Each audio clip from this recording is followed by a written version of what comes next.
haul na naman tayo. Alam niyo naman, sobrang hilig ko talaga sa fashion at sa damit. And for today's haul, ang in-feature natin is mga products from Ibli. Kung naalala nyo guys, meron na akong haul from Ibli before, and ngayon nga kinontak ulit tayo nila to do another haul. So kung gusto nyo malaman kung ano yung mga nakuha ko ulit from Ibli, please keep on watching. So pasensya na guys kung medyo maingay, nakabukas kasi yung aircon. So ito na nga guys, simulan na natin. Teka lang ha, kunin ko lang. Ay! Pakipag may ilaw, kumikis lang.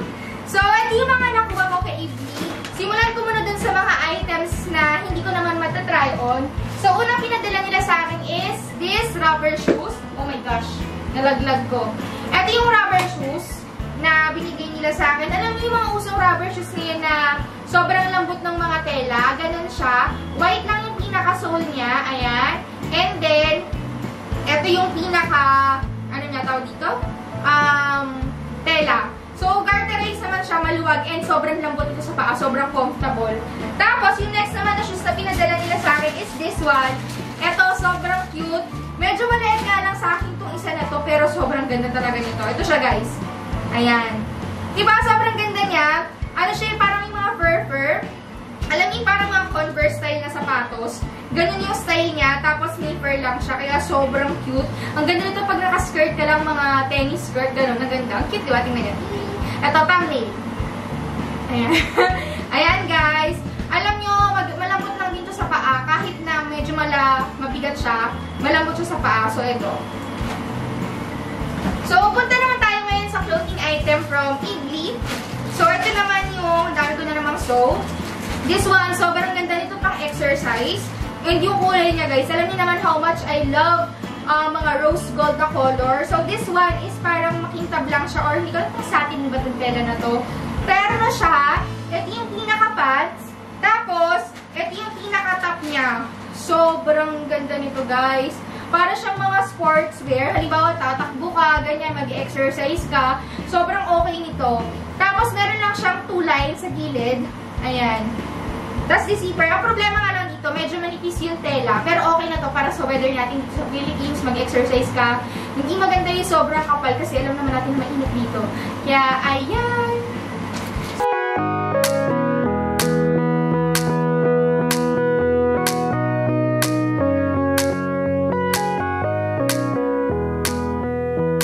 So, the next one naman is this top. So, this one is a crop top. So, usong-uso naman yun ang crop top, diba? So, crop top siya na ganyan lang. Ayan. So, kita ba? Tapos, garterized lang siya dito sa bewang. And then, ito naman yung pinaka-braso niya. May garter lang din siya. Yung tela niya, mukha naman siyang presko kahit long sleeve siya, kahit, tawag dito. Kasi, di ba, meron mga ganito na parang knitted na mainit ang tela. Ito, presko yung tela niya. And, hindi siya talaga white na white. May pagka-dirty white yung color niya. Ayan. Sobrang ganda nito sa pants, high-waisted pants, ayan. Or skirt. Diba?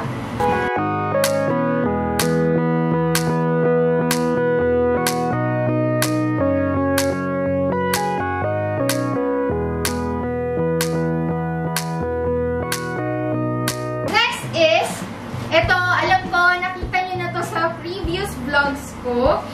Kasi, December ko pa nakuha to guys. Ngayon ko lang nagawa yung try-on kasi hinantay ko pa talaga siyang makumpleto. So, ito siya. Ito ay, ano tawag dito? Ano ba to?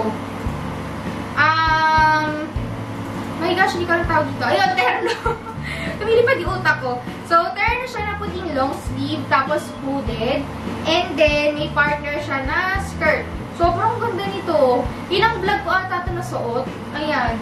Mini-skirt lang siya na wide na A-cut, A-line skirt, and then hooded nga na top. Tsaka yung tela niya, kahit white siya, hindi siya manipis, hindi siya see-through, kaya okay na okay sa akin to. Kahit yung mother ko, gandang-ganda dito, bagay daw sa akin.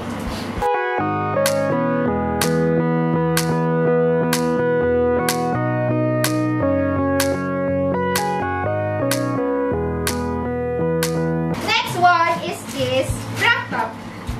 Ang hilig ko sa crop top, diba? Pero hindi ko naman siya masyadong nasusuot. So, siguro to, dalhin ko siya sa Hong Kong or Taiwan trip namin ni Jowa.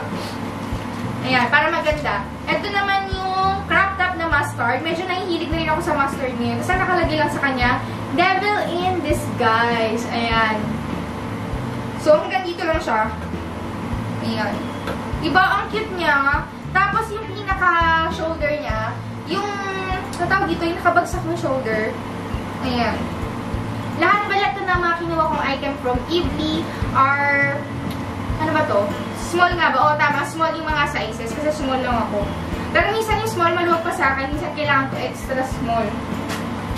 Talagang chubby cheeks lang ako. Tsaka mataba yung hita ko. Yun yung problema ko talaga, guys. Chubby cheeks and mataba yung hita. Pero sa damit talaga extra small or small ako.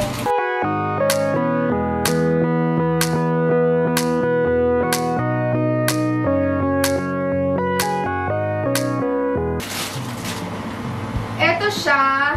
Ayan. Tingnan nyo, ang cute, diba? Ano siya, crop top lang din na mustard. Actually, hindi siya sobrang crop top. Maganda ito pang summer, parang pwede siyang daling sa bali trip namin na jowa sa March. Ayan. Tapos, floral lang siya. Sobrang cute nito, tsaka yung kulay niya nakakaputi. O, yan guys, tingnan nyo.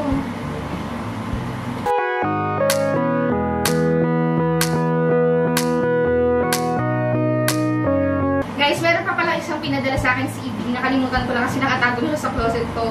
So, ito, sobrang cute ito nung nakabuktusan ko. Grabe, sobrang comfortable nito. Sobrang nakakatanggal siya ng lamig ng katawan. Pagpapawisan kapag suot mo. So, ito siya. Pantulog siya. Sleepwear. Yung tela niya parang pangkumot. Ganun. Tapos hooded. Tapos, merong ano siya, may tenga. Ayan, cute. And then yung shorts. Yung shorts, hindi ko alam kung magagamit ko kasi yung ginamit ko siya dito. Kitang-kita yung singit ng puwet ko. Ayan, sobrang ikli niya. Tingnan nyo, parang panty na siya. May nakalagay lang sa likod na meow. And then, ito yung harap. Ayan, na maganda lang din dito. May tenga. O, diba? Ang cute. So, these are from Eevee.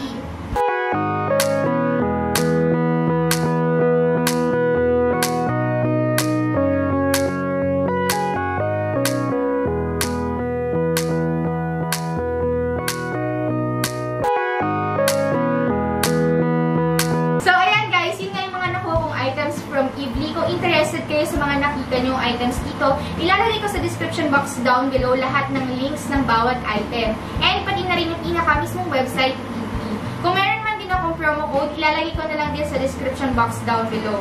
So, ayan guys, thank you so much for watching. And if you like this video, please give this video a thumbs up. And don't forget to subscribe. Bye! Maraming salamat!